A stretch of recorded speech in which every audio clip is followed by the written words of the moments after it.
আসসালামু আলাইকুম ওয়া রাহমাতুল্লাহ। ইস্তেগফার দুনিয়ার প্রতিটা সমস্যার নীরব সমাধান।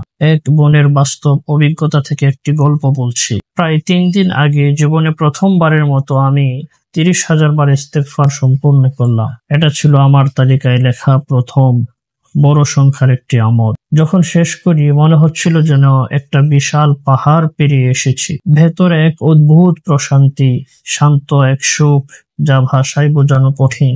এর ঠিক পরদিনই এমন এক ঘটনা ঘটলো যা আমাকে স্তব্ধ করে দিল। হঠাৎ করে একদম অচেনা অপ্রত্যাশিত একটা উৎস থেকে আমার হাতে কিছু টাকা চলে এলো।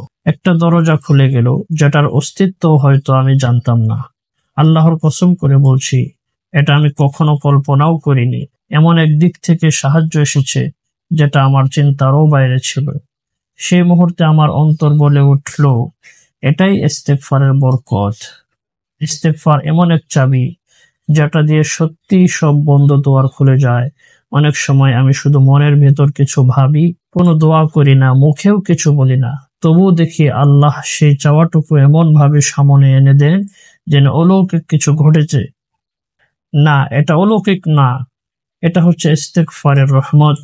এটা হচ্ছে আল্লাহর কাছে ফিরে আসার ফলাফল। আজ আমি নিজে সাক্ষী, ইস্তেগফার শুধু গুনাহ মাফের জন্য না, এটা হলো হারিয়ে যাওয়া রিজিক, সুখ, শান্তি আর রহমতের চাবিকাঠি। আলহামদুলিল্লাহ সুম্মা আলহামদুলিল্লাহ। আসুন আমরা ইস্তেগফারকে জীবনের অভ্যাস বানিয়ে নিই। আপনার জীবন বদলে যাবে ইনশাআল্লাহ।